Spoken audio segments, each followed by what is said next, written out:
Hello students, welcome to Chaturvedi classes. आज हम लोग पढ़ने जा रहे हैं क्लास 10 के pair of linear equation in two variables chapter के ग्राफिकल मेथड पर बेस्ड क्वेश्चन, जो एमपी बोर्ड और सीबीएसई की बुक की एक्सरसाइज 3.1 का क्वेश्चन नंबर 3।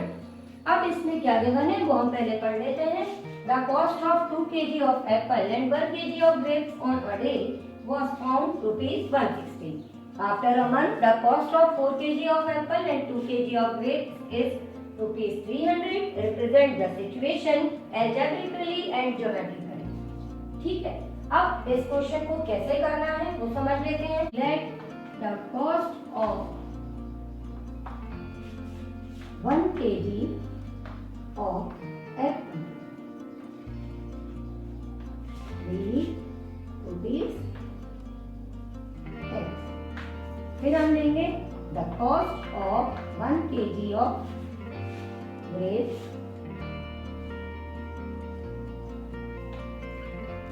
₹. अब सबसे पहले हम इसकी इक्वेशन बनाएंगे। तो अब हम यहाँ पे लिखेंगे कि अकॉर्डिंग टू द क्वेश्चन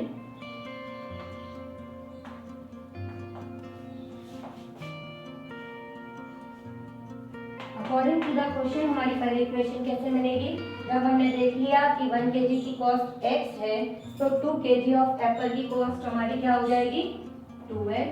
फिर उसके बाद में 1 kg ग्रेप्स है तो वो y के ही रहेंगे और टोटल अमाउंट इनका कितना है 160। तो ये हमने लिख दिया और इसी के साथ हमारी इक्वेशन फर्स्ट फॉर्म हो गई। अब हम सेकेंड इक्वेशन की बात करते हैं। तो यहाँ पर हमने 4 kg एप्पल्स की बात की है तो इसलिए ये हमारा 4 टाइम्स x हो जाएगा। फिर 2 kg ग्रेप्स हैं तो ये 2y हो जाएगा इज इक्वल टू 3n। तो ये हमारी सेकंड इक्वेशन हो जाएगी और ये अलजेब्रिकली हमने रिप्रेजेंट कर दिया है। अब इसको ग्राफिकली सॉल्व करना है हमको, तो हम इनके सॉल्यूशंस निकाल के सॉल्व करेंगे। हम सबसे पहले इक्वेशन फर्स्ट से स्टार्ट करते हैं। तो हम लिखेंगे from equation first. Equation first है हमारी 2x + y is equal to 160। इसको हम ऐसे लिख लेंगे y is equal to 160 - 2x। हम किसी भी फॉर्म में लिख सकते हैं, हमारे लिए कैलकुलेशन जिस फॉर्म में इजी होती है हम वो कर लेते हैं। तो यहाँ पर मेरे लिए कन्वीनियंट था कि अगर मैं इसको y के इक्वल में लिख लूँ तो मेरे लिए अच्छा रहेगा। अब जब मैंने यहाँ पे ये देखा तो जनरली हम x की वैल्यू 0, 1, 2 सपोज करना चाहते हैं, पर जब मैं 160 में से अगर 0 या 1 सब्ट्रैक्ट करूंगी तो मेरे पास में y की बहुत बड़ी वैल्यू आएगी जो मेरे को ग्राफ पे रिप्रेजेंट करने में दिक्कत आएगी। तो यहाँ पर हम थोड़ा सा अपना कॉमन सेंस यूज करेंगे कि हम x की वैल्यू 0, 1, 2 ना लेते हुए हम इनको किस फॉर्म में लेंगे 10, 20, 30, जिससे कि हम इनको ग्राफ पे इजीली रिप्रेजेंट कर पाए। तो हमने x की वैल्यू अगर 10 ले ली तो जैसा कि आपको दिख रहा होगा तो हमारे पास में y की वैल्यू आ जाएगी 160 - 2 × 10। तो ये आ गया 160 - 20 140। इसको हम यहाँ पर इस तरह से लिख लेंगे। फिर उसके बाद में हम x = 20 ले लेते हैं तो y की वैल्यू 160 - 2 × 20। तो ये अपने पास में 160 - 40 तो ये आ जाएगा 120।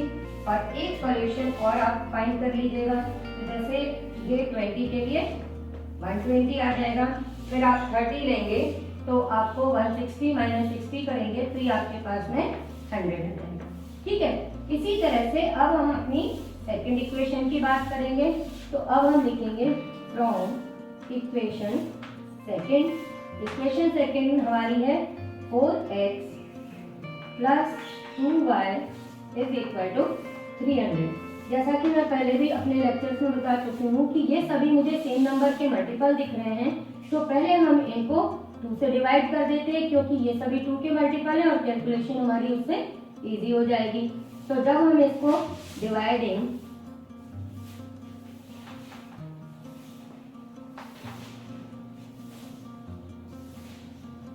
थ्रूआउट बाय 2 कर देंगे तो हमारे पास में ये इक्वेशन का फॉर्म चेंज होके आ जाएगा 2x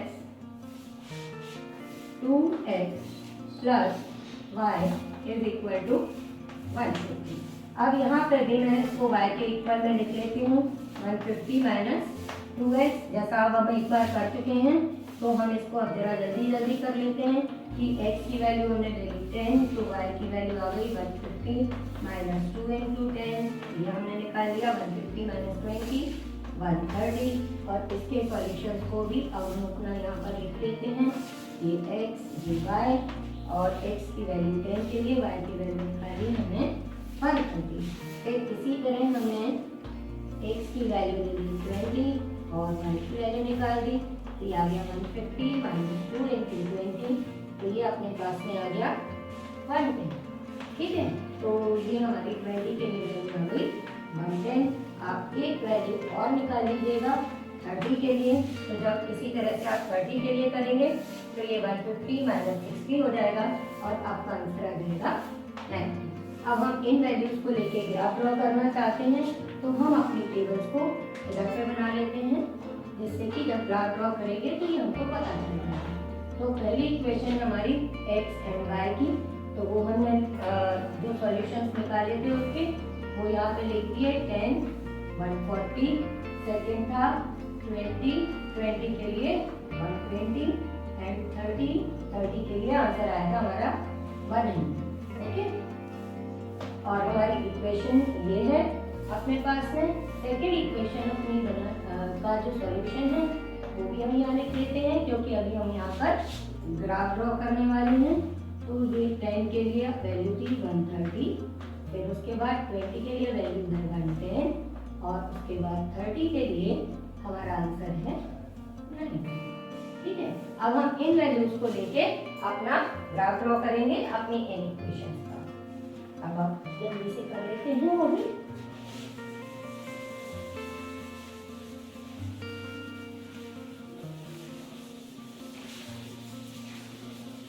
अब ग्राफ ड्रॉ करने के लिए हम अपने जैसे कि x axis and y axis draw करेंगे।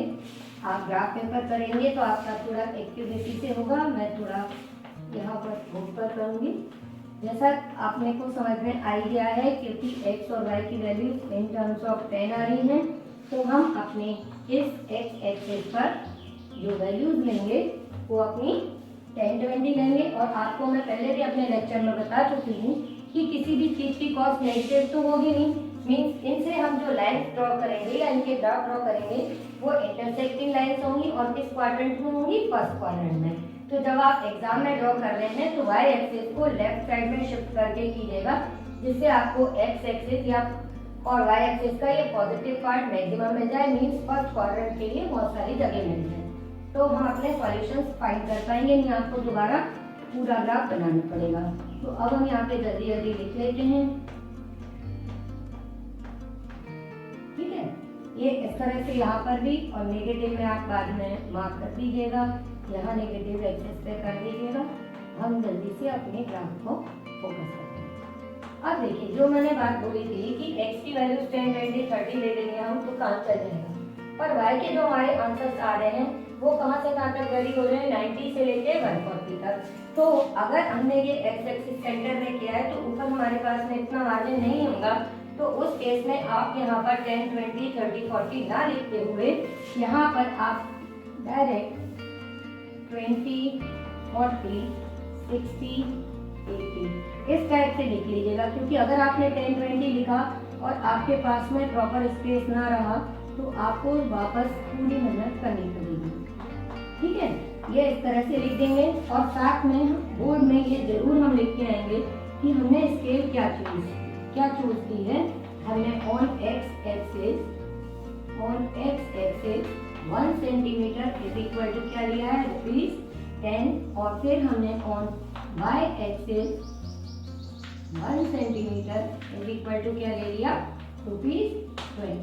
ठीक है, ये हमने लिख दिया, यहाँ पर इनको इस तरह से रिप्रेजेंट किया। अब हम इनके लिए ग्राफ बना लेते हैं। x की वैल्यू 10 के लिए, y की वैल्यू है 140, तो ये हम यहाँ पे पॉइंट लगा देंगे। फिर x 20 के लिए y की वैल्यू भी है 120, तो ये अब हम यहाँ पे लगा लेंगे। और x 30 के लिए y की वैल्यू है 100, तो इसको हम यहाँ कर देंगे और इनके लिए हम अपना ग्राफ ड्रॉ कर देंगे। ठीक है, फिर अगेन हम करेंगे x 10 के लिए y की वैल्यू 130 है, तो ये नियर अबाउट यहाँ होगी। और इसके बाद x 20 के लिए y की वैल्यू 110 है, तो वो हमारी यहाँ होगी, और x 30 के लिए y की वैल्यू है 90, तो 30 के लिए 90 हमारा लगभग यहाँ पे आएगा। अब हम इनको ज्वाइन करेंगे।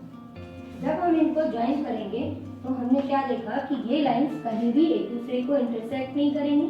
ये कैसी लाइंस बनेगी? हमारी पैरेलल लाइन। जब पैरेलल लाइन बनेंगी तो क्या हमारे पास में कोई सॉल्यूशन आएगा? नहीं आएगा। तो यहाँ पर ये इस तरह से आप इसको ग्राफिकली रिप्रेजेंट कीजिएगा और लास्ट में लिख दीजिएगा कि देयर इज नो सॉल्यूशन।